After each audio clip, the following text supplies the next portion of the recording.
그러면 우리는 고린도전서 13장 5절부터 사랑에 대한 말씀을 계속 공부하겠습니다.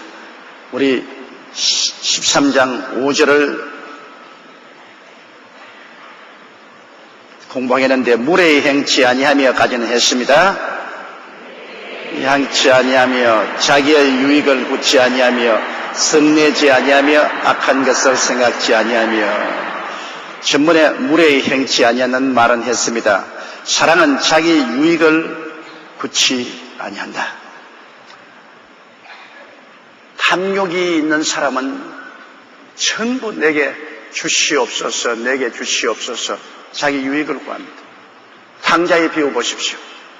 둘째 아들은 아버지께 와서 내게 쏘간 분깃을 내게 주소서, 내게 주소서 했습니다.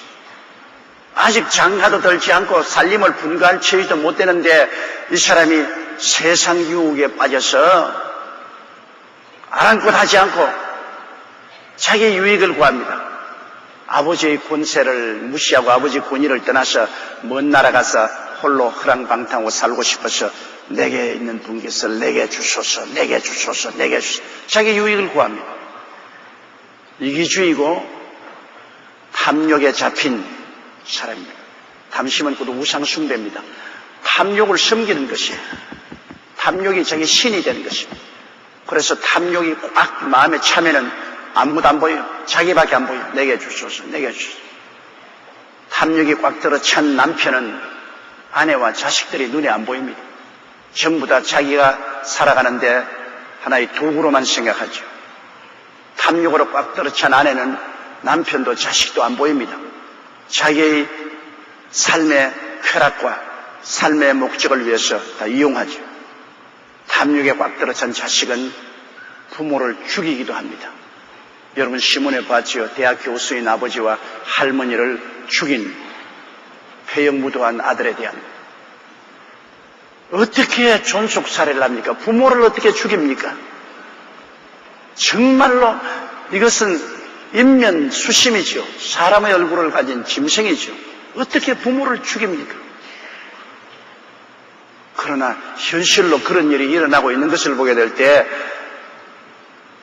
그것은 마귀의 탈을 쓴 인간이라고밖에 볼 수가 없습니다. 그것은 다 자기 이익을 구하기 때문에, 자기의 유익에 맞지 아니하면 부모도 죽이고 존속도 죽인다는 것입니다. 사랑은 자기 유익을 구하지 않습니다. 여러분, 탕자가 회개하고 돌아올 때 그 아버지가 어떻게 했습니까? 아직 상가가 먼데도 머리 산발을 하고 거지 옷을 입고 맨발 벗고 병들어 온 자식을 보고 아버지는 뛰어나가서 그 아들을 끌어안았습니다. 돼지 소굴의 손이 돼지 태비 냄새가 얼마나 납니까? 그러나 내 옷 더러워질까 싶어서 멀리 하지 않고 끌어안았습니다. 그 아들에게 입 맞추고, 야, 제일 좋은 옷을 갖다 입혀라. 저 창고에 가서 헐무리한 옷 갖다 입혀라 말하지 않습니다. 제일 좋은 옷을 갖다 입혀라. 그리고 반지를 갖다 끼워주라. 반지라는 것은 자식된 증거인 것입니다. 그 자식이 집에서 나갈 때 자식된 증거로서 끼워준 반지를 팽개치고 나가면 그 반지를 도로 끼워주라. 그 반지는 아버지 이름, 어머니 이름, 형제간 이름이 새겨져 있습니다. 가족이 됐다는 증거인 것입니다. 그리고 발에 신발을 신겨라. 맨발 벗고 와서 발이 퉁퉁 붓고 돌을 차서 발가락에 피가 납니다. 신발을 신겨라. 그리고 살찐 송아지를 잡아라. 말라서 비들비들한 송아지 잡아라 말하지 않았습니다. 살찐 송아지를 잡아라. 큰 잔치를 베풀어라. 우리 먹고 마시고 즐기자. 내 아들은 죽었다 살았으니 잃었다가 얻었다. 아버지는 자기 유익을 구치 않습니다. 아들의 유익을 구하는 것입니다. 이 사랑입니다. 사랑은 자기 유익을 구치 않고 아들의 유익을 구하는 것입니다. 부모가 자식을 키울 때 여러분, 부모가 자기 유익을 구한다면 자식이 살아납니까? 진자리 마른자리 갈아 놓이며 손발이 닳도록 수고합니다. 밤중에라도 울면 일어나서 젖먹이고, 어쩐지 자식의 유익을 주려고 부모는 물심양면으로 희생하는 자기 유익을 군치 않습니다. 우리가 사랑하느냐 사랑하지 않느냐는 것은 자기 중심적이냐 그렇지 않으면 사랑하는 상대가 중심이냐 그것을 알아보면 아는 것입니다. 모든 것을 자기 욕심을 채우기 위한 자기 중심으로 쓰면 이거는 사랑이 아닙니다. 사랑은 이웃의 유익을 구합니다. 자기 유익을 구하지 않습니다. 부모는 자식의 유익되기를 원합니다. 멋진 자식의 유익되기를 원하죠. 남편이 아내를 사랑하면 아내의 유익을 구합니다. 어쩐지 아내가 유익되도록 기쁘고 행복하게 만들어주며 또 아내가 남편을 유익되게 만들어주려고 애를 씁니다. 난 젊은이 한 사람에게 카운셀링을 왔는데 자기가 사귀는 처녀하고 결혼을 해야 되느냐 안 돼야 되느냐 카운셀링을 왔습니다. 그래서 그 처녀에 대해서 이야기를 해달라는 거예요. 처녀가 뺨칠 정도로 기가 막히게 이쁘대요. 자기가 쳐다보면 황홀할 정도로 이쁘답니다. 그래? 교육은 대학까지 졸업했다. 그런데 성품은 한번 들어보세요. 어디 가면 날 보고 차 태워주라. 또 올 때는 차 태워 오너라. 그래서 내가 시간이 바빠 차를 가고 데려올 수 없으니까 네가 좀 오너라. 안 간다. 나를 공주처럼 모셔라. 어디 가고 싶으면 너가 운전해서 날 데려다 주고 올 때는 날 운전해서 데리고 오고 그리고 모든 것을 날 중심으로 써라. 그렇게 합니다. 예를 들어 말하면 이런 여자하고 결혼해도 괜찮습니까? 그래서 너 박살나게 됐다. 그 여자는 공주병에 들렸다. 자기의 얼굴의 아름다움과 사람들이 다 자기를 칭찬하고 나는 어떤 남자든지 눈만 깜박하면 다 따라온다. 그런 생각을 가지고 있다. 그러므로 너를 하나의 개인 운전사나 그렇지 않으면 버디가드로 생각하는 것이지 너를 진정한 사랑의 애인으로 생각하지 않는다. 사랑은 자기 유익을 군치 않는다. 너의 이익을 구해야 된다. 네가 시간이 바쁘면 자기가 택시를 타고 올 수도 있고 버스를 타고 올 수도 있고 네가 어려울 때는 자기 스스로 집으로 돌아갈 수도 있고 또 음식을 먹을 때도 자기 맛있는 것 중심으로 가져가라는데 너가 좋아하는 그것도 뭐 또 영화 구경을 갔는데도 언제나 자기 보고 싶은 데만 따라오라. 그러면 너는 그 집 하우스보이다. 절대로 너를 사랑하지 않는다. 그러므로 내가 뭐 결혼하라 안 하라 말은 안 하겠지만은 내가 말하고 싶은 것은 그 여자하고 결혼하면 집에 들어오면 그것보다 10배는 더 강해질 테니까 너 박살난다. 박살나. 진짜입니다. 사랑은 자기 이익을 구치 않습니다. 사랑은 이웃의 유익을 구합니다. 이웃의 유익을 구하면 여러분 되잖아요. 또 어떤 한 총각은 내게 와서 또 카운셀링을 왔는데 총각들이 카운셀링 자주 와요. 자기가 교제하고 있는 처녀인데 절대로 시부모를 모시지 않겠다는 것입니다. 자기하고 결혼한 조건으로 자기는 절대 시부모는 모시지 않겠다. 그러나 자기 친정 어머니는 모시고 살아야 된다. 그렇게 말하는데 어떻게 할까요? 그래서 내가 또 너 박살났다. 시부모도 모시고 친정 어머니도 모시겠다면 모르겠지만은 시부모는 절대로 안 모시겠다 그러고 자기는 친정 어머니 모시겠다. 이것은 자기 이익을 구하는 것 아니야. 너의 이익은 전혀 생각하지 않지 않느냐? 자기 유익만 구하지 않느냐? 그런 탐욕이 어디 있느냐? 그런 여자하고 너 결혼했다가는 너 또 박살난다. 여러분, 반드시 결혼도 그렇고 함께 사업을 하는 사람도 그렇고 친구도 그렇고 자기 유익을 구하는 사람하고 관계하면 큰 상처를 입습니다. 자기 유익보다는 이웃의 이익을 먼저 하는 그러한 사랑의 사람이 온전한 것입니다. 나는 요번에 한미 간 축구 경기 때 1대1로 비긴 것 얼마나 좋은지 몰라요. 이겼으면 한국 사람이 얼마나 의시되어 가지고서 교만해 가지고서 아예 절단 강산이 날 것입니다. 그렇지 않더라도 미국에 대해서 별로 감정이 좋지 않은데 이겼다고 그냥 우쭐 대다가 교만은 패망의 선봉이요 그만한 나오면 멸망의 앞잡이라고 큰 실수를 하죠. 졌으면 반미 감정으로 말미암아 큰 사고가 날까 싶으면 굉장히 두려움해졌습니다. 그래서 1대1이 되어달라고 기도를 했는데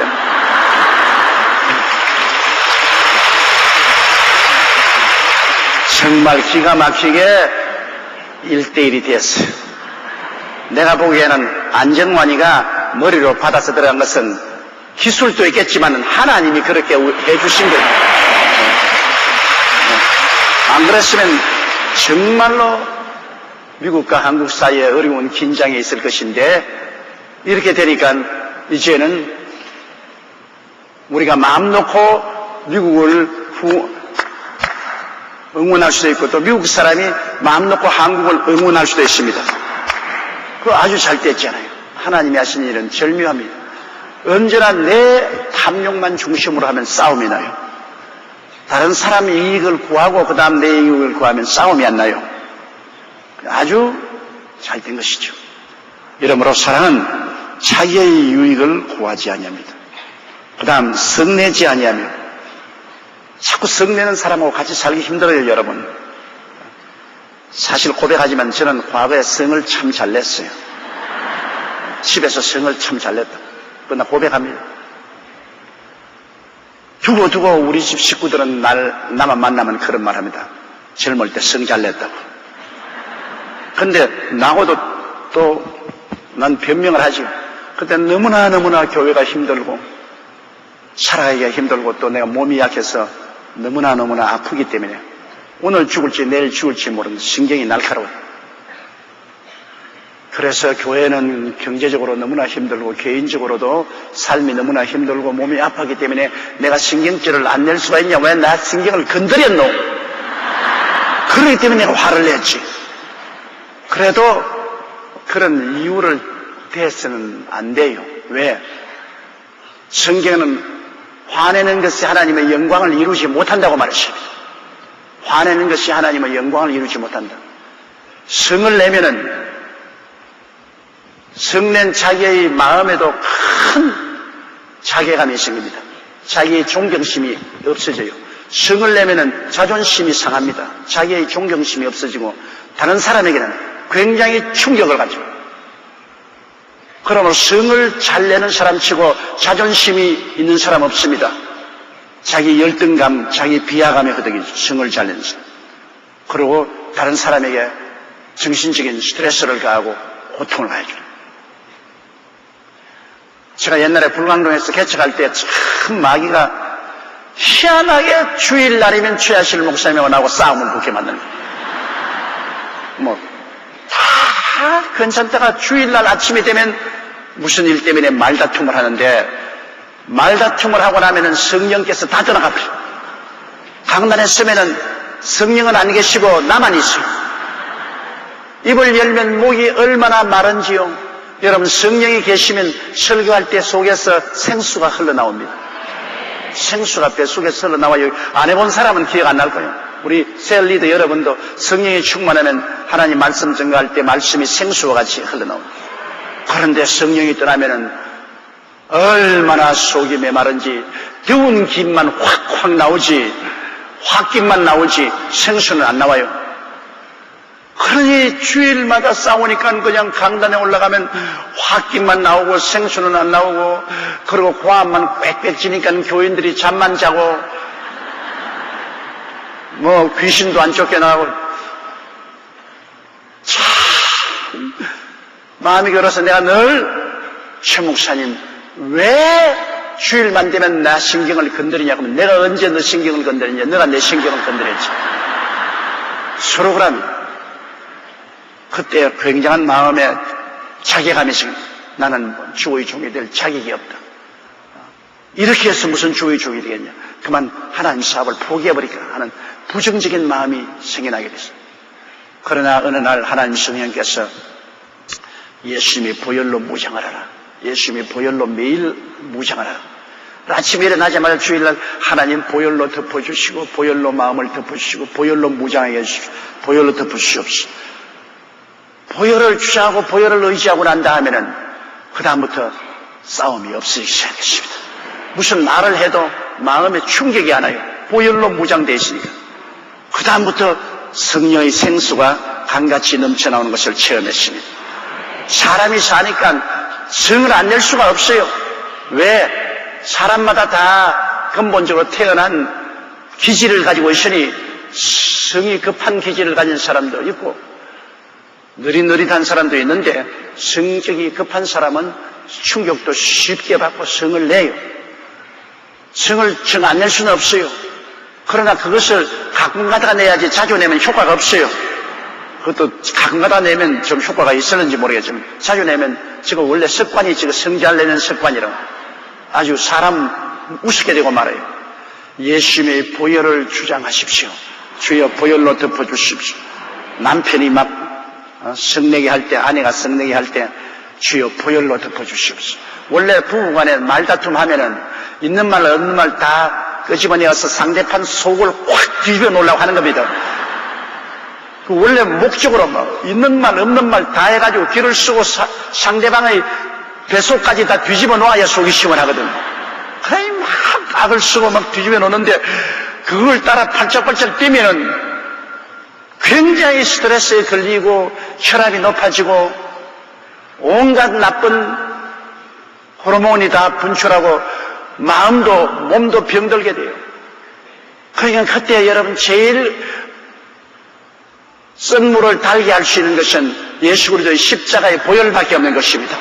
주여 보혈로 붙잡아 주시옵소서. 보혈 뭐 중얼중얼하면 보혈로 덮어주십시오. 보혈로 덮어주십시오. 보혈로 덮어주십시오. 보혈의 능력이 임하여서 여러분을 덮어주면은 마귀가 지나가 버리고 마는 것입니다. 애굽에서 6월절 날 문설주의 피를 보고 천사가 지나가 버린 것처럼 죽음의 사자가 지나가 버린 것처럼 보혈이 있으면 마귀의 역사가 지나가 버리고 마는 것입니다. 그러므로 사랑은 성 내지 아니면 성을 안 내려면 보혈을 의지하고 그리고 목소리를 낮춰야 돼요. 문제가 생길 때도 부드러운 목소리로 이야기하면 성 낼 수가 없어요. 성을 내려면 성대에 긴장을 넣어서 고함을 쳐야지. 고함을 안 치고 부드럽게 말하면은 여러분 성내지 않습니다. 나는 우리 한국이 굉장히 성숙했다고 봅니다. 그렇게 많은 인파가 모여가지고서 응원을 하는데 미국이 먼저 한 골을 넣어도 미국에 성내지 않고 욕하지 않았어요. 전부 다 낙심해서 이렇게 보고 있었지. 성내지 않았어요. 그게 우리 민족이 그만큼 성숙했다는 거죠. 그게 막 성내가지고서 미국 놈 죽어라, 미국 놈 물러가라 고함을 쳤으면 이거 정말로 완전히 깡패가 되고 마는 겁니다. 한 사람도 그런 사람이 없어요. 아주 공정하게 실망은 했지만은 깡패는 되지 않아요. 성내지 아니에요. 그것은 우리 국민이 1등 국가의 국민이 될 자격이 있다는 것을 보여준 것입니다. 이번 이 월드컵을 통해서 우리 국가가 1등 국가가 될 자격이 있다는 것을 세계 만방에 보여준 좋은 기회인 것입니다. 성내면 져요. 언제나 먼저 성을 내면 집니다. 그렇기 때문에 부부간에 싸울 때도 먼저 성내는 편이 져요. 나중에 참는 사람이 이겨요. 형제간에라도 먼저 성내면 지고요. 국가간에라도 싸울 때 먼저 성내는 국가가 집니다.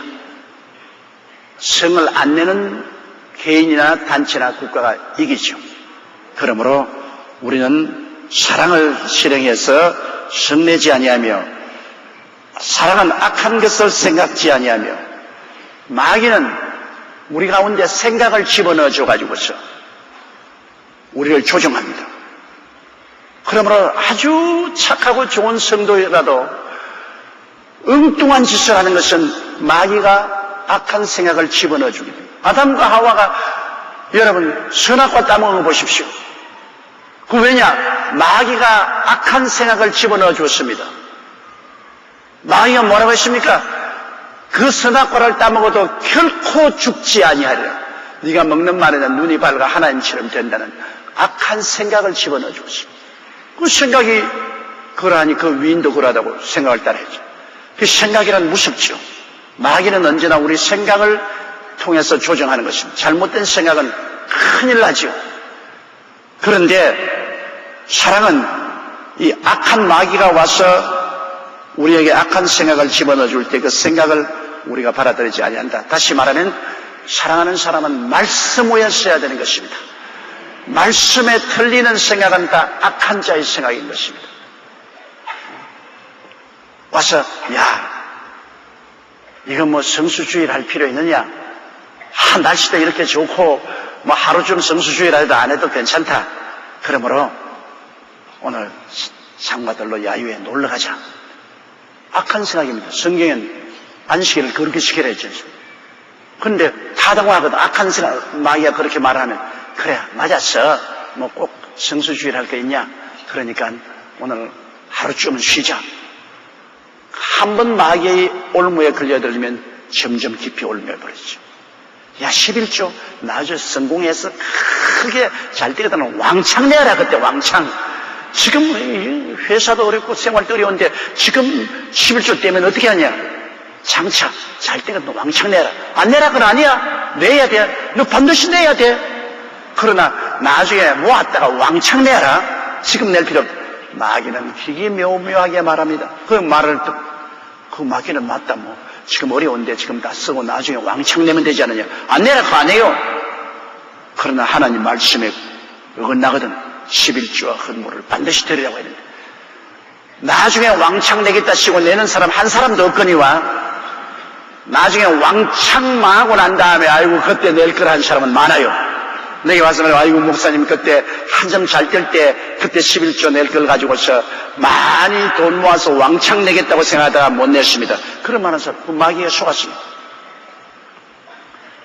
마귀에게 속으면 나중에 언제나 아주 고통이 당하는 것입니다. 어떤 교회 안수집사 한 사람이 자기 부인 보고 여보 나 교회 이제는 목사님 설교에 진력이 나서 똑같은 말씀을 자꾸 반복하는데 내가 다 아는 말씀이야. 그러니까 내가 꼭 목사님 말씀만 들어야 되냐. 내 저 산 위에 올라가서 푸른 하늘 바라보고 넓은 들 바라보며 야호 하고 그 찬송 부르고 하면 그것도 예배 아니야. 나는 이제 아직 교회를 안 가겠다. 그 사람 생각 잘못했죠. 교회라는 것은 꼭 목사님 설교 들어오는 것이 아닙니다.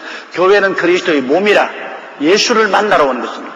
주님을 예배하러 오는 것입니다. 교회만이 그리스도의 몸입니다. 교회 밖에는 그리스도의 몸이 아니에요. 주일날 부활하신 예수님을 만나고 경배하러 오는 것이 교회예요. 그런데 자기 부인만 교회에 내보내고 자기는 점심 도시락 사달라 해서 점심 가지고 등산 갔어요. 등산 가서 산꼭대기에 앉아보니 정말 좋거든. 하늘이 푸르고 날씨도 좋고 바람도 불어오고 들판도 넓혀나고 이게 정말 예배다. 자연 예배. 하나님 하늘 앞 밑에서. 그래서 점심을 먹고 기분이 좋아서 찬송가를 잔뜩 부르고 그리고 성경 몇 구절 읽고 난 다음에 누워서 손을 벽이하고 하늘 쳐있다 뭐 자기도 모르는 사이에 깊은 잠이 들었습니다. 얼마나 잤던지 깨보니까 천지가 캄캄해. 한밤중이야. 막 몸이 한기가 들고 추워오는데 산에서 아이 이제 뭐 어디를 갈지 알 수가 없어. 그래서 그때야 그는 후회 막심에서 꿇어앉아가 하나님 아버지 오늘 교회 가서 예배 드리라면 편안하게 집에서 따뜻하게 잠을 잘 걸. 내가 교회 안 가고 덜에 왔다가 이 꼬락성이 무슨 꼬락성입니까? 주님 나를 도와주셔서 무사히 집에 가게 해주시옵소서. 안수집사 안 죽게 만들어 주옵소서. 그러고 난 다음에 처음 올라간 등산이라 내려올 길을 몰라서 드는거리인데 여러분 밤중에 산에서 내려오는 건 보통 힘들지 않습니다. 산에 안 올라가본 사람 몰라요. 저도 과거에 삼각산에 올라가서 밤중에 어찌나 괴롭든지 막 기도 그만하고 내려오려고 하는데 못 내려오겠어요. 뭐 어느 것이 벼랑인지 어디가 언덕인지 알 수가 없어요. 그래서 이 사람이 드듬드듬 내려오다가 잘못해서 언덕에서 굴렀습니다. 벼랑에서 굴렀습니다. 하루에 막 길을 쓰고 안 죽으려고 막 발구을 치다 뭘 가지나는 탁 잡았는데 공중에 들렁들렁 달렸어요.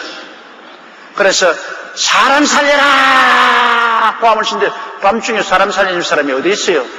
내 아래만 치지 아무도 없습니다. 그래서 하나님, 당신의 안수 집사 죽습니다. 날 좀 살려주소. 그러니까 마음속에서 하나님 응답이 오냐 살려주마. 아이고 하나님 여기도 계시네요. 너가 여기 있다. 그럼 날 좀 살려주십시오. 그래 살려줄 테니까 손 놔라. 예? 자꾸 있는 손 놓으라고요. 밑에 내려보니 새카맣습니다. 한참 있다가 하나님 이외에 또 누가 없습니까? 날 좀 살려주소. 하나님을 손 놓으라는데 놓으면 나 죽어요. 누가 살려줄 사람 누가 있어요? 나중엔 팔이 지칠 대로 지쳐가지고서 뭐 별 도리 없이 손을 놨는데 철그득하고 떨어지니까 땅 위에서 몇 미터밖에 안 떨어졌어.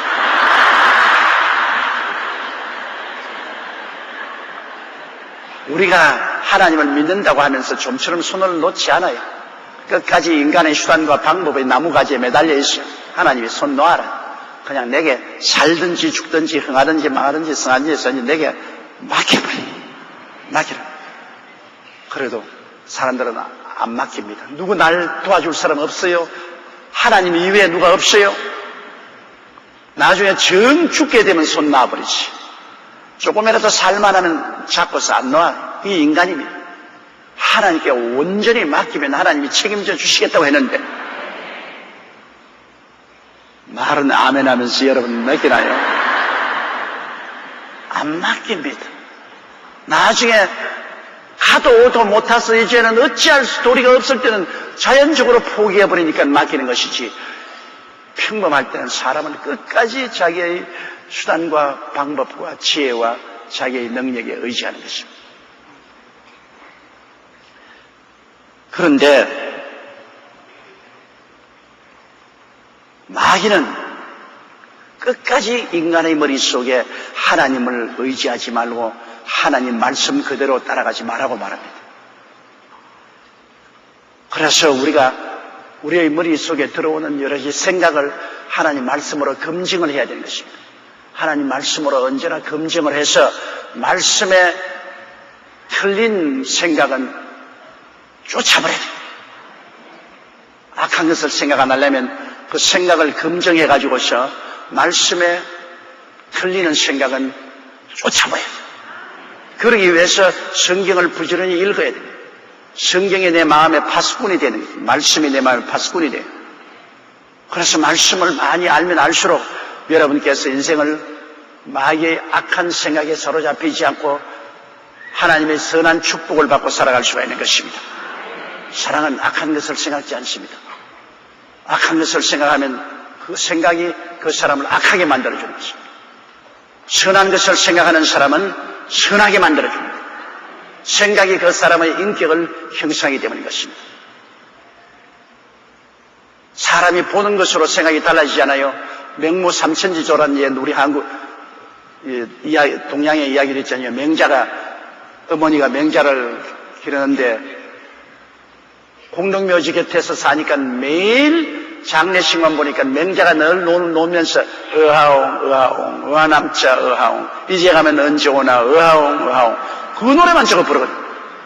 그래 안 되겠다 싶어가지고 시장터 옆으로 옮기니까 늘 그 애가 땡기면서 배운 것이 그밖에 네. 헐찍헐찍한 물건 사세요. 값이 쌉니다. 막걸리입니다. 사세요. 그래. 아유 뭐 안 되겠다. 서당 옆으로 집을 옮겼습니다. 그러니까 전부 글 읽는 것만 보고 들으니까 맹자가 자기도 글 읽는 흉내를 나고 열심히 글을 읽으려고 애를 쓰고 결국에는 아주 성자가 되었다는 맹모 삼천지도라는 이야기였습니다. 우리가 눈으로 보고 듣는 것이 우리에게 굉장한 영향력을 미칩니다. 우리가 보는 것을 악한 것을 늘 보고 듣는 것을 늘 악한 것을 들으면 그대로 따라가게 된 것입니다. 악한 친구를 사귀면 꼭 악한 친구와 같이 그리 따라가게 됩니다. 사람은 가까이 지나는 사람에게 닮아가게 되는 것입니다. 친구를 사귀는 것은 얼마나 중요한지 모릅니다. 여러분께서 셀리더가 되시고 예수 잘 믿는 셀리더와 함께 친하게 된다는 것은 굉장한 신앙의 축복이 되죠. 그러나 예수를 아무리 잘 믿어도 친구들이 전부 세속적이고 예수 안 믿는 사람이면 그만 신앙을 잃어버리고 마는 것입니다. 예수 믿는 사람까지 똘똘 뭉쳐가지고서 장작불이 함께 뭉쳐서 불타는 것이 불타면 신앙이 강해져. 그러나 예수 믿는 사람들이 그냥 세상과 합쳐서 나가면 그러면 신앙의 불이 꺼지기 시작하는 것입니다. 이러므로 우리의 보고 듣는 것이 우리의 생각을 지배하기 때문에 악한 사람과 같이 보고 들으면 악하게 되고 많은 것입니다. 이런 것을 우리가 꽤 조심해야 되는 것입니다. 우리가 어떤 친구를 사귀느냐, 우리 자녀들이 어떤 친구를 사귀느냐 굉장히 중요합니다. 요사이는 텔레비나 인터넷에 우리 안방까지 들어와서 세상의 홍수같이 안방까지 들어오기 때문에 이제는 안방에서 조절할 도리밖에 없습니다.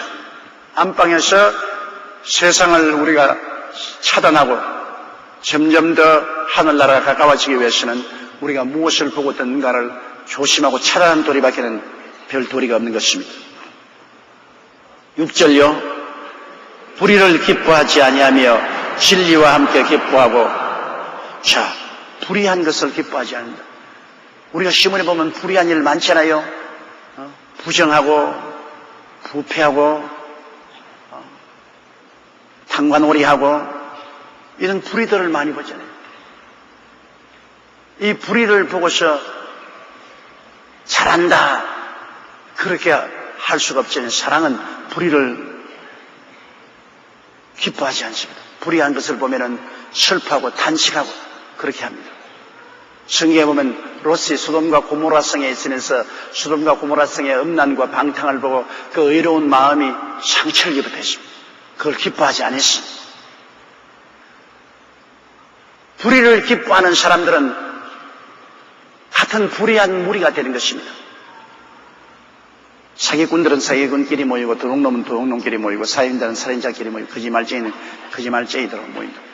서로 무리의 법칙에 의해서 무리끼리 모입니다. 참새는 참새대로, 가치는 가치대로, 까마귀는 까마귀대로 무리의 법칙에서 같이 모입니다. 그러므로 사랑은 이 불의한 사람하고 함께 모여서 희희낙낙하지 않습니다. 사랑은 의로운 사람끼리 모여서 좋아하지 불의한 사람과 모여서 희희낙낙하지 않습니다.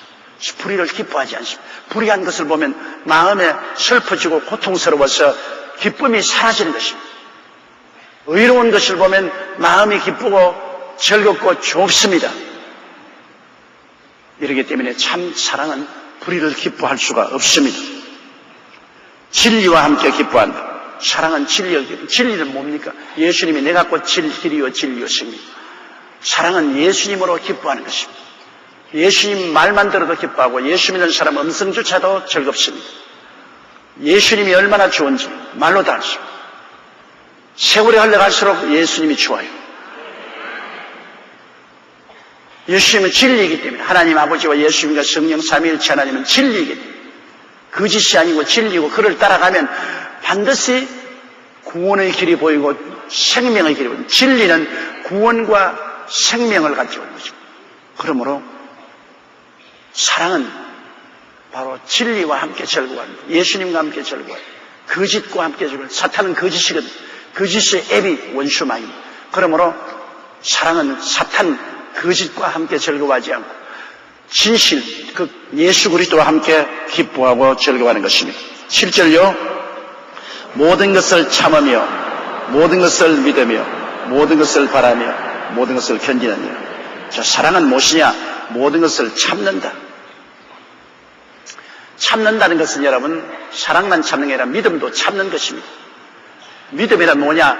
가슴에 일어나는 괴력을 말하는 것이 아닙니다. 믿음이란 하나님을 믿고 참는 것입니다.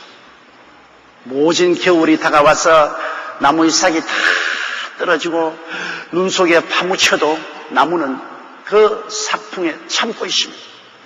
우리가 보면 나무 저건 이제 죽었다고 생각합니다. 포기해야 될 것 같은데도 나무는 참고 있습니다. 그 모진 겨울 추위를 참고 봄이 오기를 기다렸다가 봄이 오면 여부 없이 사기 트고 잎이 피게 되는 것입니다. 잔디 다 노랗게 죽었습니다. 저 잔디가 다시 살아날까? 그러나 모진 겨울 그 얼은 땅 밑에서 뿌리가 참고 있다가 봄이 오면은 다시 파란 잎사귀를 지상 위로 밀어내는 것입니다. 참는 것입니다. 우리의 인생이 모진 시험과 환난을 통할 때도 우리가 그 철한 북풍에 참는 것이 사랑입니다. 참지 못하는 사랑이 아니에요. 미움은 참지 못하는, 사랑은 참는 것입니다. 인내하면은 반드시 겨울은 가고 봄은 옵니다. 참으면 밤은 가고 반드시 아침이 오게 되어 있습니다. 참으면 폭풍우가 와더라도 그 지나가고 맑은 날이 다가오는 것입니다. 그러면 신앙이란 참는 것이었어요. 믿음도 참는 것이고 사랑도 참는 것입니다. 못 참으면 안 돼요. 뭐 조금 좋은 일이 있으면 납작 웃음을 웃으면서 교회에 열심히 나오고 할렐루야 찬송하다가 조금만 어려우면 교회에 굿바이, 난 안 간다. 교회 가는데 왜 옛날 불광동에서 내가 열심히 전도를 했는데 교회에 나와서 그렇게 찬송도 잘 부르고 기도도 하다가 막 교회를 안 나와요. 그래 하니까 신방이니까 왜 교회 하니까 교회 나갔는데 왜 병아리가 죽어요? 병아리 죽었다고 하면 교회 안 나와요? 참내 기가 막혀서 교회 나와도 병아리도 죽을 수 있고 닭도 죽을 수 있죠. 그러나 참고 있으면 하나님은 그보다 더 좋은 것을 허락해 주실 것입니다. 현재 눈앞에 일어나는 것을 가지고 못 참고 그걸 가지고 원망하고 불평하면 어떻게 해요? 참는 것입니다. 내가 언제나 결혼식 주례할 때 늘 하는 말이 있습니다. 부부간에. 부부간이라는 것은 서로 각각 자라온 환경도 다르고 교육도 다르고 성격도 다르기 때문에 순식간에 서로 화해해서 조화롭게 살지 않는다. 그리고 또 화해하고 조화롭게 되었다고 해서 그것이 그때부터 좋아진 거 아니다. 평생을 늘 화해하고 조화롭게 살려고 부부간에 늘 노력하는 것입니다. 그것이 부부의 관계다. 서로 가까울 때는 하나씩 가까워도 돌아서면 멀어도 그렇게 멀어질 수가 없다. 가장 친한 친구지만은 돌아서면 가장 무서운 원수가 될 수 있다. 그럼 어떻게 하느냐? 부부간에 일평생을 살려면은 참는 것이다. 참는 것이다. 그래서 못된 남편도 보고 참고, 못된 아내도 보고 참고, 또 참고, 또 참고, 또 참고, 또 참는 것이다. 그것이 일생을 부부가 사는 것입니다. 참기 싫으면 결혼 안 하는 게 제일 좋아. 혼자 살면 간섭하는 사람도 없고 편안하고 좋지. 그러나 같이 살면은 서로 성격이 다르니까 서로 거슬린단 말입니다. 난 텔레비 보고 싶은데 부인은 텔레비 보지 말자 그럴 때도 있고, 나는 축구 경기 보고 싶은데 저쪽에서는 무슨 사랑 버드나무에 걸렸네. 그거 보기를 보라고. 마음에 충돌이 옵니다. 그러면 그런 거 다 참아야 돼. 내가 양보하고 참아야 돼. 그러면 조화를 하고 화해를 하고 살아갈 수가 있어. 버드나무가 아니라 살구나무더라, 살구나무.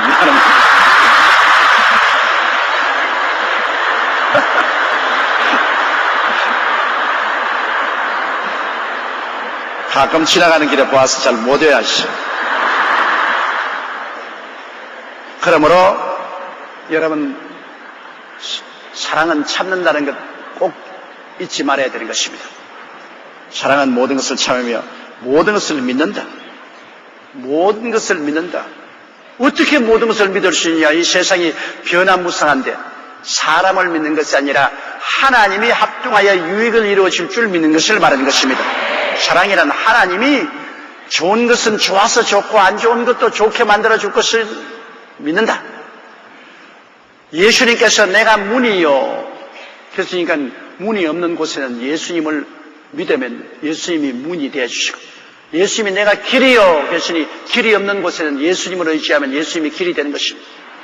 인생을 살면서 여러분 우리가 캄캄한 동굴에 들어갈 때가 얼마나 많습니까? 동굴로 들어가다가 동굴 막히면 그 자리에서 굶어 죽지 않아요. 사람이 살면 크고 적은 동굴이 얼마나 많아요. 그러나 우리는 믿습니다. 우리 하나님께서 같이 계심으로 사망의 엄침한 동굴 속에도 우리 혼자 버려두지 않고 하나님이 같이 계시면 동굴에 문이 열리고 길이 생겨서 터널이 되어버리고 마는 것입니다. 어떠한 동굴도 하나님이 같이 계시면 하나님이 문이 되시고 길이 되어서 터널이 되어서 우리는 저 건너편으로 갑니다. 동굴로 들어가기 전보다 더 좋아집니다. 왜냐하면 터널이 되어서 더 아름답고 좋은 땅으로 건너갈 수 있기 때문인 것입니다. 어떤 터널은 짧고 어떤 터널은 길 수 있습니다. 그러나 결국은 하나님을 의지하면 종국에 가시는 우리는 밖으로 나가지 캄캄한 동굴 속에 쭈그리고 앉아서 죽지는 않습니다. 안 믿는 사람은 그래요. 안 믿는 사람은 문도 없고 길도 없어요. 나갈 문이 없어요. 나갈 길이 없어요. 그러나 예수님이 계시면 문이 있고 길이 있는 것입니다. 절대로 동굴이 안 돼요. 터널이 되고 마는 것이죠. 저 건너편으로 건너가는 것입니다. 그러므로 우리가 믿는 것은 사람을 믿는 것도 아니고 환경을 믿는 것도 아니고 나라를 믿는 것도 아닙니다. 사람이나 환경이나 국가나 운명을 주장하시는 하나님을 믿는 것입니다. 사랑이라는 것은 끝까지 모든 것을 믿습니다. 모든 것, 좋은 것, 나쁜 것 다 합쳐서 모든 것이 하나님의 합동하여 유익을 만들 것을 믿으며 모든 것을 바란다. 이것은 긍정적인 태도를 가지고 사는 사랑은 바란다는 것은 희망이 있다 그 말인 것입니다. 희망을 저버리면 안 돼요. 제가 결혼식 할 때 꼭 마지막으로 부탁하는 겁니다. 두 사람이 살아갈 때 얼마나 많은 고통도 다가올 것이다. 반드시 좋은 일만 있지 않다. 어둡고 캄캄하고 좌절되고 절망되는 일이 다가올 때 희망을 버리지 마라.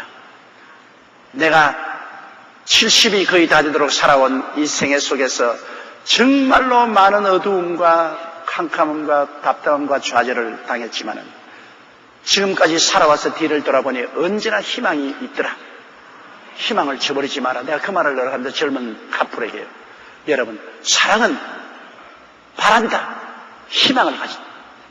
어떠한 어두움 속에서도 빛을 발하는 것입니다.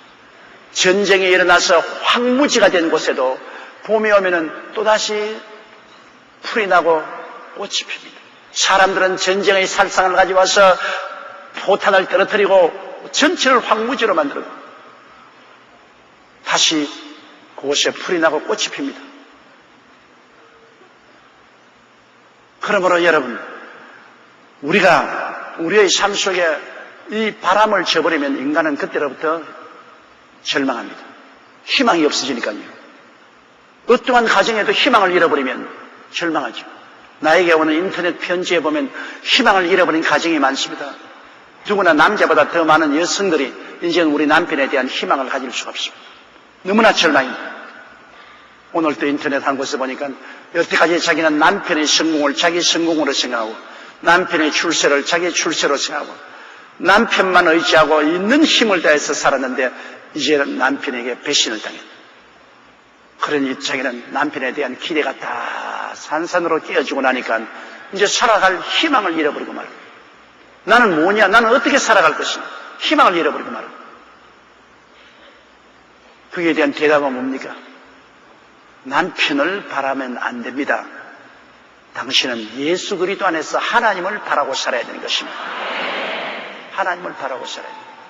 남편도 하나님이 주장하시고 자매님은 미래도 하나님을 주장하는데 하나님이 바라는 것을 변화무쌍한 인간인 남편에 의지하고 남편을 바랐기 때문에 당신은 절망하는데 결코 변하지 않은 우리 주 예수 그리스도와 하나님을 바라보았으면 당신은 이런 일에 흔들리지 아니할 것입니다. 다시는 바라는 것을 방향을 바꾸십시오. 하나님 아버지와 예수님을 바라십시오. 하나님은 결코 실망시키지 아니할 것입니다. 그렇게 말합니다. 바라봄의 법칙을 통해서 여러분 늘 바라되 하나님 아버지와 예수 안에서 그 사랑과 은혜를 바라고 살아야 될 것이겠습니다. 많은 부모들이 굉장히 자식에게 기대를 걸고 희망을 걸고 전력을 기울여서 자녀 교육을 시킵니다. 내가 해외 선교를 다녀보면 정말로 웃지 못할 일들이 많아요. 외기르기 부부들이 많아요. 젊은 부부가 자식 교육시킨다고 남편은 한국에 있고 부인은 저 오스트라리아, 뉴질랜드 혹은 미국, 카나다에 가서 애하고 같이 삽니다. 남편은 한국에서 끓여 먹고 혼자 살고 그 부인은 외국에서 자녀들 데리고 같이 살고 이거 한두 명이 아닙니다, 여러분. 큰 실제로 사회적인 문제입니다.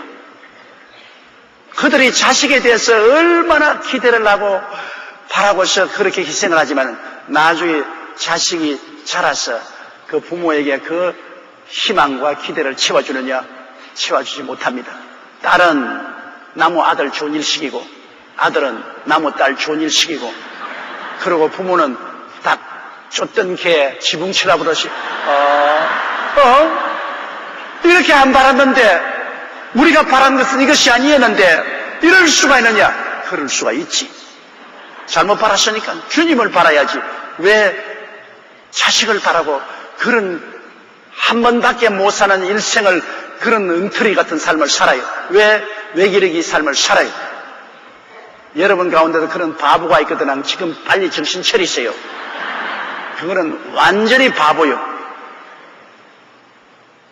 자식에 대해서 여러분 기대를 하지 말라고. 자식에 대해서 투자는 해주지만은 기대도 하지 말라고요. 여러분은 부모에 대해서 기대와 희망에 부합하게 살아왔어요? 자기는 자기 부모에게 기대와 희망에 부합하게 못 살아왔으면서 왜 자식은 그렇게 데려갑니까?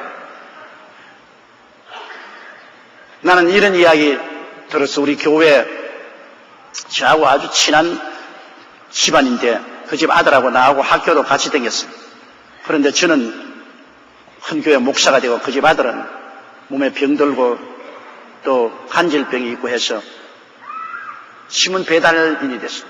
내가 그때 나이가 50대인데 그 아들도 50인데 나는 교회에 목사가 되어 있고 그 아들은 신문 배달을 하고 있어요. 50에 신문 배달하니 어떻게 했어? 그러니까 그 아버지가 불러가 탄식을 했어요. 야 이놈아, 나하고 같은 친구인 용기는 세계적인 목사가 되는데 너는 도대체 이 꼬라지가 되느냐? 내가 너를 키울 때는 이렇게 기대하지 않았는데. 그러니까 가만히 그럼 아버지 하나 물읍시다. 아버지하고 박정희 대통령하고 나이가 같은데 왜 아버지는 박정희가 못됐어?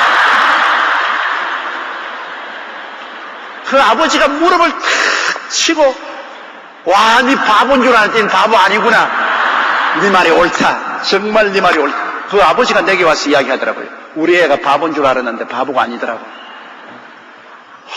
그 말 맞았다. 나는 박정희가 못됐으면서 나이는 박정희하고 같은데 아들은 조목사처럼 안 되었다고 내가 원망하고 탄식한 내가 잘못이야. 자식은 그저 자식으로 낳아서 부모로서의 이무만 다하고 되었지 자식을 바랐다가는 나중에 크게 마음에 상처 있고 스스로 고통을 당하고 자식들에게도 슬픔을 끼치게 되는 것입니다. 자식은 그저 잘 길러서 자기들 잘 살면 돼요.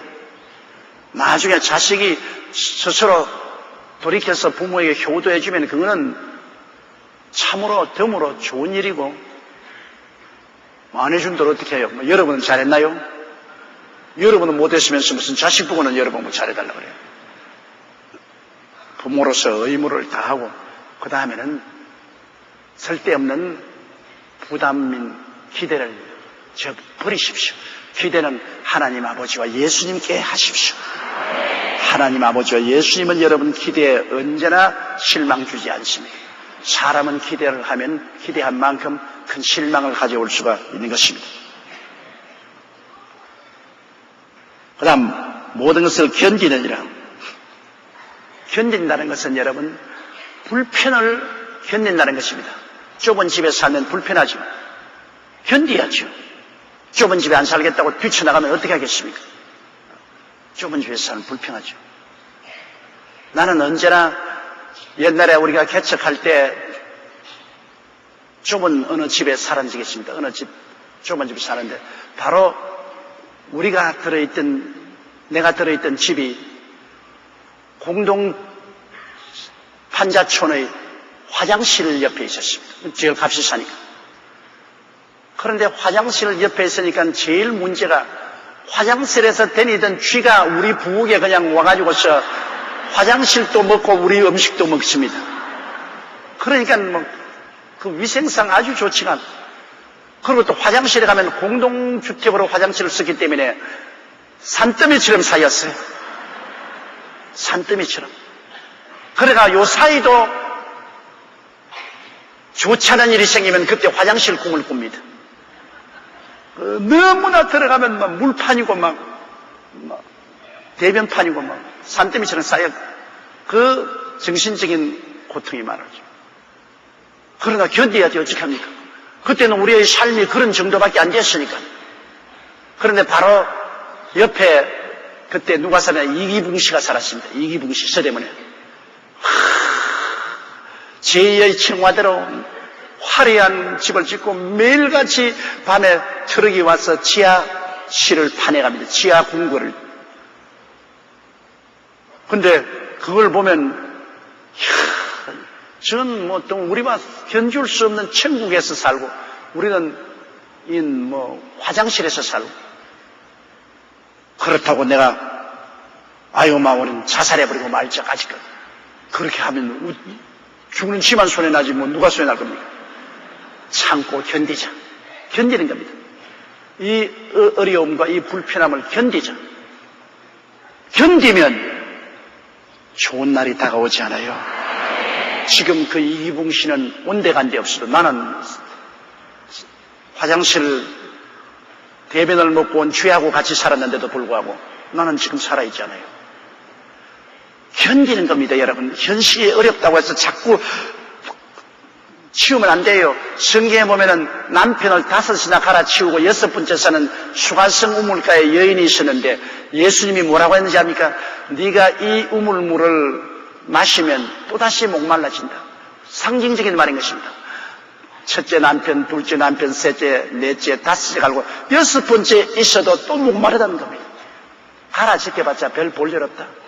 옛날에 선거 후에 못 살겠다 갈아보자 그랬는데 그럼 또 반대적으로 갈아봐도 별 수 없다. 구관이 명관이다. 그렇게 했어요. 견디는 것이 여러분 참 중요합니다. 자꾸 갈아치운다고 해서 운명이 달라진, 견뎌서 거기에서 발전해 나가야 되는 것입니다. 견디면서 발전해 나가야 돼요. 조금 어렵다고 뛰쳐나오고, 조금 어렵다고 이혼해버리고, 조금 어렵다고 해서 직장 옮기고, 요사이 젊은이들은 철새 아닙니까? 직장에 가서 조금만 어려우면 직장 포기해버리고, 결혼해서 조금 어렵다고 해서 이혼해버리고, 무슨 일에도 조금 어려우면 떠나버리고, 견디지 못하는 시대에서. 왜냐하면 너무 부모들이 자식을 화스럽게 키웠습니다. 애들에게 고통을 안 가르쳐요. 조금 어려운 것도 못 참게 해요. 학교 가서 선생님이 숙제 안 했다고 종아리 때리면 당장 부모에게 일러가 부모가 할거지고 어느 놈이 우리 자식 때렸냐고. 조금도 참지를 못해요. 선생이 꾸중 들었다고 경찰서에 핸드폰으로 고발하고만. 이런 유약하게 짝이 없는 온실에서 자란 자식들 같이 만들었기 때문에 온실 밖에 나오면 못 견디잖아요. 해가 비치고 바람이 불면 시들어버리고 바람이 꺾여버리고 말이죠. 자식은 여러분 강하게 키워야 돼요. 강하게 키워야 돼요. 그래야 견딜 수가 있습니다. 견디는 사람이 이기지요. 인생은 단거리가 아닙니다. 마라톤입니다. 단거리는 100m 그냥 확 뛰면 끝나지만은 인생이 그렇습니까? 마라톤이죠. 끝까지 잘 뛰는 사람이 골이 나는 것입니다. 그러기 위해서는 어마어마한 고통을 참고 견뎌야죠. 견디는 것입니다. 목회도 안 가죠. 제가 지난 45년을 뒤돌아보면은 오직 한 가지 두드러진 게 있었습니다. 그 뭐냐? 견뎠다는 것입니다. 제가 불광동 천막교에서부터 서대문을 통해서 여의도까지 수많은 난관을 겹치고 수많은 내적인 외적인 원수에게 부딪히고 공격을 당해도 견뎠다는 것입니다. 견뎠기 때문에 오늘 여기까지 왔지, 견디지 못했으면 여기까지 오지 못했죠. 수없이 포기하고 싶은 생각이 났었습니다. 그러나 견뎠죠. 사랑은 견디는 겁니다. 견디면 사랑이 승리하게 되는 것입니다. 그러면 8절요. 사랑은 언제까지든지 떨어지지 아니하나 예언도 패하고 방언도 거치고 지식도 패하리라. 사랑은 언제까지 떨어지지 아니하는 것은 하나님은 사랑이기 때문에, 하나님의 계신 이상 사랑은 계속해요. 하나님 아버지와 예수님과 성령 삼위일체 하나님이 계신 이상 사랑은 계속해요. 영원 무궁토록 사랑은 계속하지만은 예언도 패한다. 예언이 패하는 건 뭡니까? 예언이 이루어지면 패하는 것이죠. 그렇잖아요. 성경에 구약시대 예언이 이미 패해진 게 많습니다. 우리 주 예수께서 세상에 오셔서 십자가에 죽었다가 부활해서 승천할 그 예언인데 다 이루어지죠. 이루어졌으면 그건 더 이상 이제 예언이 아니죠. 이루어진 것이니까. 이사야 53장 같은 것은 다 이루어졌어요. 그건 또 이루어진 것이니까 이제 그 이상 예언이 아니에요. 예언은 이루어지기 때문에 패해요. 우리 천당 올라가면 모든 예언은 다 이루어지기 때문에 예언은 패하고 말해요. 그리고 방언도 거치고, 방언은 언제 거치느냐? 주님께서 강림하시고 우리가 하늘나라 올라가면 방언은 비밀로 하나님께 기도하는 것인데 하나님과 얼굴과 얼굴을 마주대고 보는데 무슨 비밀로 기도할 필요 있어요? 방언도 거치죠. 우리가 직접 하나님과 직접 대화하는 건데 내 영이 성령으로도 우리 하나님께 비밀로 기도할 필요가 어디 있어? 방언도 거치고. 지식도 피하려. 지식이 왜 피하느냐? 우리는 지식의 본부에 들어가 버리니까 더 이상 배울 필요 없어요. 지식인 근본인 하나님 아버지를 얼굴과 얼굴을 마주대고 바라보게 됩니다. 더 이상 우리가 무슨 지식이 필요합니까? 배울 필요가 없죠. 여러분 여기 성경 공부할 필요, 하늘나라 가서 성경 공부 필요합니까? 성경 공부 필요 없어요. 왜? 하늘나라는 이미 다 알고 있는 것이 올라가면 성경 공부할 필요 없고 지식이 뭐 필요, 신학이 무슨 필요 있습니까? 9절요. 우리가 부분적으로 알고 부분적으로 예언하니, 지금 우리가 하는 것은 부분적으로 알고 부분적으로 예언합니다. 우리가 전체 하나님의 계획을 다 모르죠. 하나님 아버지와 예수님과 성령님의 역사도 부분적으로 알고, 성경도 우리가 부분적인 하나님의 계시를 알고, 그리고 예언도 부분적으로 조금씩 아는 것만 하지 전체적인 하나님과 전체적인 하나님의 계획을 우리가 다 알지 못하잖아요. 우리는 부분적으로 알고 부분적으로 예언하니. 10절요. 온전한 것이 올 때에는 부분적으로 하는 것을 피하리라. 온전한 것이 오면 뭐 부분적으로 있는 것이 있을 필요가 없죠. 온전한 지식인 하나님을 만나게 되는데 부분적인 지식이 무슨 필요 있으며 하나님에 대한 온전한 것을 다 아는데 무슨 예언할 필요가 있어요. 완전한 것이 오면은 부분적인 것은 다 없어지고 마는 것이요. 11절요. 내가 어렸을 때에는 말하는 것이 어린아이와 같고 깨닫는 것이 어린아이와 같고 생각하는 것이 어린아이와 같다가 장성한 사람이 되어서는 어린아이의 일을 버렸노라. 그렇잖아요. 저는 오래간만에 우리 둘째 애가 아들을 낳았습니다.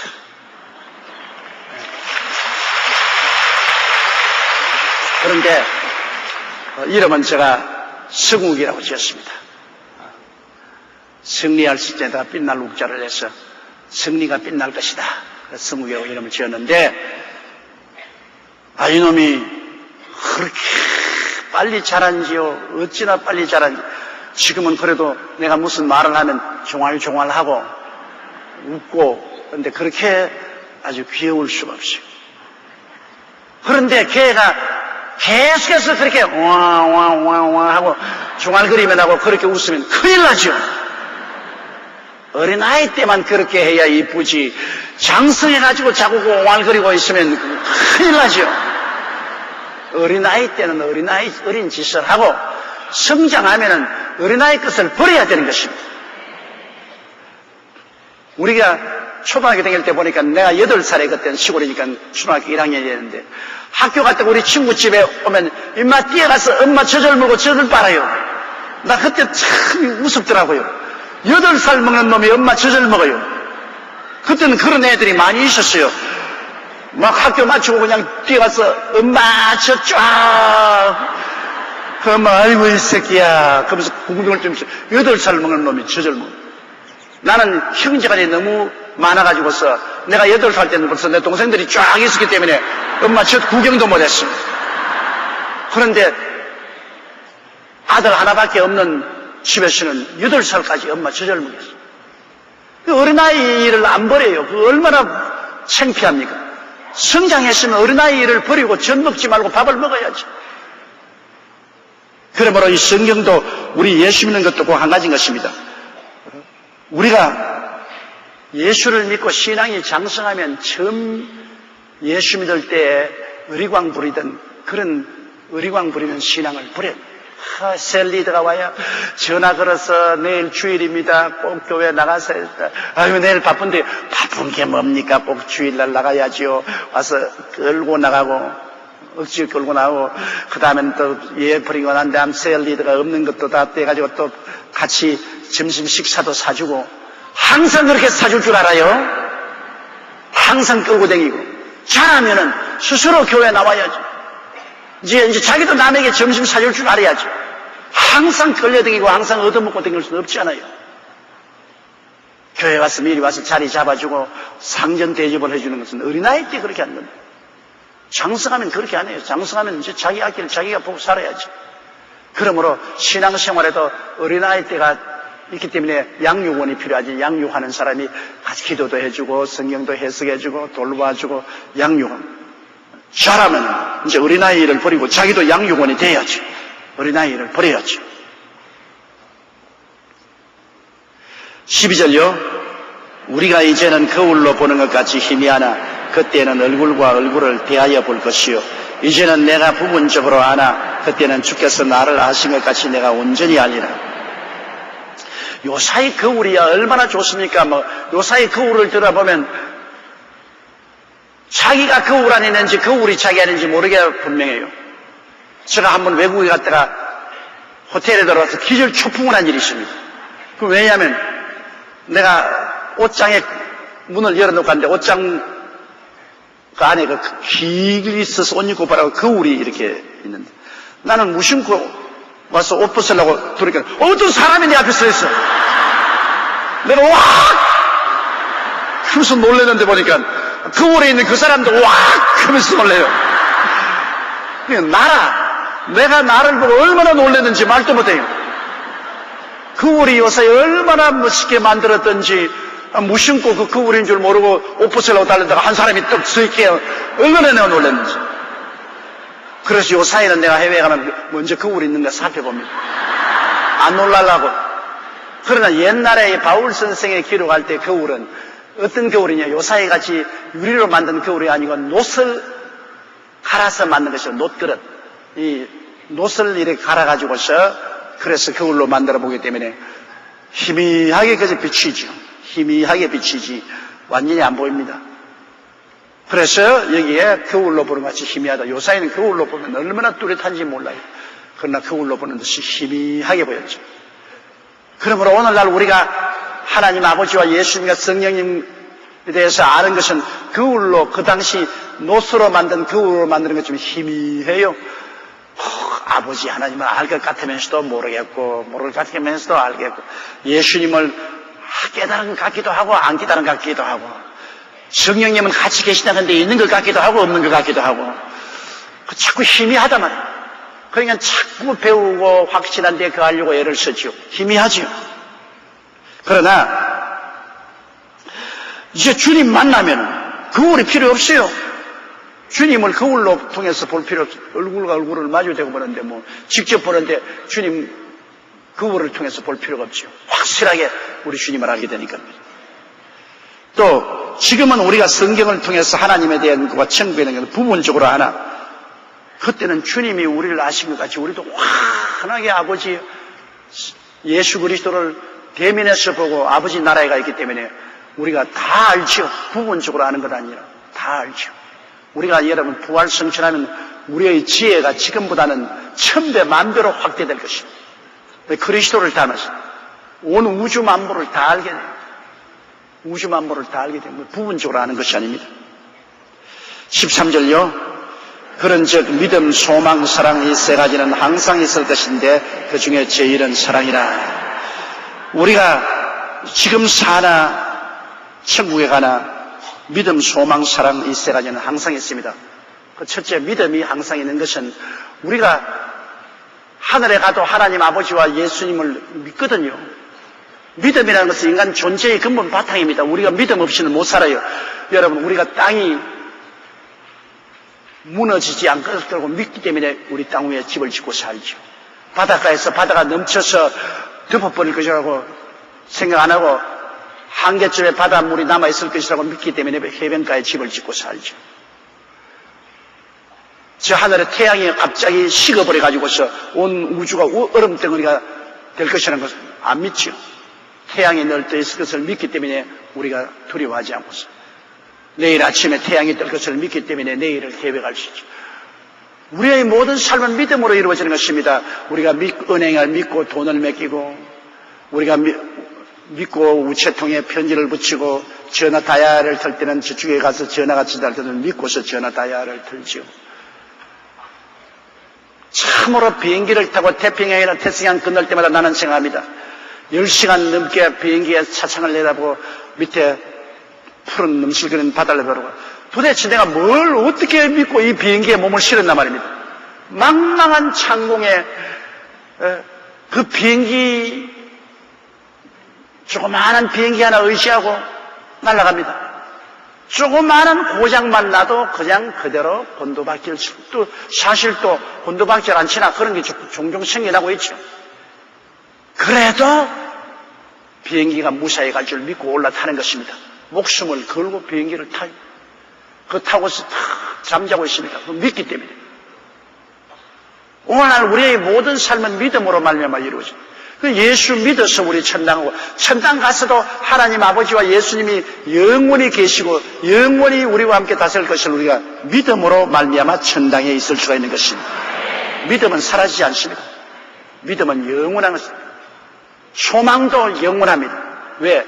천당에는 여러분 소망이 늘 있는 것은 내일은 오늘보다 다음 달은 금번달보다 명년은 금년보다 더 좋을 것을 늘 기대합니다. 새하늘과 새 땅과 새 예루살렘이라는 것은 자고 나면 새롭고 자고 나면 새롭고 자고 나면 낡은 하늘과 낡은 땅과 낡은 세계관입니다. 여러분 장차 우리가 살 곳은 새하늘입니다. 내내 새로워요. 새 땅입니다. 내내 새로운 땅이에요. 새 예루살렘입니다. 아무리 살아도 실증이 안 나고 늘 새롭습니다. 우리 아무리 좋은 새 옷 입어도 일주일만 가면 벌써 실증 나지 않습니까? 낡은 옷이 되지요. 아무리 좋은 구두를 신어도 자기 기분이 좋아도 한 일주일 가면 그것도 낡은 구두 되고. 하늘나라에 새 것이 없다고 전도 쓰는 말이 있습니다. 새 것이 없기 때문에 사람들이 늘 지치고 피곤하고 그리고 새 것을 찾아서 방황하죠. 하늘나라에는 그렇게 할 필요가 없어요. 늘 하늘도 새롭고 땅도 새롭고 삶이 새로운 것. 그러므로 희망이 넘칩니다. 내일에 대한 기대가 늘 새롭다는 것은 기대가 넘칩니다. 희망이 있으면 사람들이 행복해져요. 희망이 넘칩니다.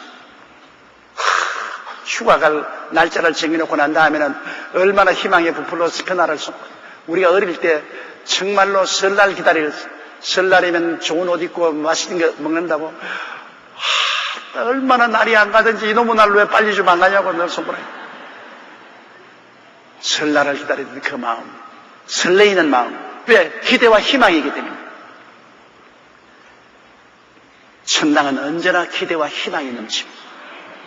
언제나 설레이는 마음을 가지고 살아요. 천당에는 믿음이 늘 사라지지 않냐고. 마음이 설레이고 마음에 희망찬 것이 사라지지 않냐고. 그리고 사랑. 말할 필요 없이 하늘나라는 완전히 사랑의 활활 타는 동안이죠. 아버지 사랑이죠. 예수님 사랑이죠. 성령 사랑이죠. 하나님은 사랑이시다. 그곳은 미움이 없습니다. 온통 사랑으로 천지가 충만한 기쁨이 넘치지요. 주의 사랑 비칠 때 기쁨 원에 근심 걱정 물러가고 기쁨 원에 사랑이 비치면 기쁨이었어. 사랑할 때 기쁘고 사랑받을 때 기뻐요. 이 세상에서 가장 큰 기쁨이 사랑할 때와 사랑받을 때인 것입니다. 그때 마음이 기뻐요. 그 이상 더 기쁨이란 있을 수가 없습니다. 하늘나라에 가서 우리가 하나님을 사랑하고 하나님의 사랑을 바라니 기쁨이 넘쳐나죠. 믿음, 소망, 사랑, 이 세 가지는 항상 있을 것인데 그 중에 사랑이 제일이다. 왜? 사랑은 하나님이기 때문에 제일이죠. 믿음도 하나님께로부터 나가고 소망도 하나님께로부터 나오는데 바로 하나님이 사랑이기 때문에 믿음, 소망, 사랑, 이 세 가지 중에 사랑이 제일인 것입니다. 우리 사랑장 우리 다 같이 한번 소리내서 읽어보십시다. 1절부터요. 내가 사람의 방언과 천사의 말을 할지라도 사랑이 없으면 소리나는 구리와 울리는 꽹과리가 되고 내가 예언하는 능히 있어 모든 비밀과 모든 지식을 알고 또 산을 옮길 만한 모든 믿음이 있을지라도 사랑이 없으면 내가 아무것도 아니요 내게 있는 모든 것으로 구제하고 또 내 마음을 불사르게 내어줄지라도 사랑이 없으면 내게 아무 유익이 없느니라. 사랑은 오래 참고 사랑은 온유하며 투기하는 자가 되지 아니하며 사랑은 자랑하지 아니하며 교만하지 아니하며 무례히 행치 아니하며 자기의 유익을 굳지 아니하며 성내지 아니하며 악한 것을 생각지 아니하며 불의를 기뻐하지 아니하며 진리와 함께 기뻐하고 모든 것을 참으며 모든 것을 믿으며 모든 것을 바라며 모든 것을 견디느니라. 사랑은 언제까지든지 떨어지지 아니하나 예언도 패하고 방언도 거치고 지식도 패하리라. 우리가 부분적으로 알고 부분적으로 예언하니 온전한 것이 올 때에는 부분적으로 하던 것이 패하리라. 내가 어렸을 때에는 말하는 것이 어린아이와 같고 깨닫는 것이 어린아이와 같고 생각하는 것이 어린아이와 같다가 장성한 사람이 되었은 어린아이의 일을 버렸노라. 우리가 이제는 거울로 보는 것 같이 희미하나 그때에는 얼굴과 얼굴을 대하여 볼 것이요 이제는 내가 부분적으로 아나 그때에는 주께서 나를 아신 것 같이 내가 온전히 알리라. 그런즉 믿음, 소망, 사랑 이 세 가지는 항상 있을 것인데 그 중에 제일은 사랑이라. 할렐루야. 우리 하나님께 박수로 감사하시죠.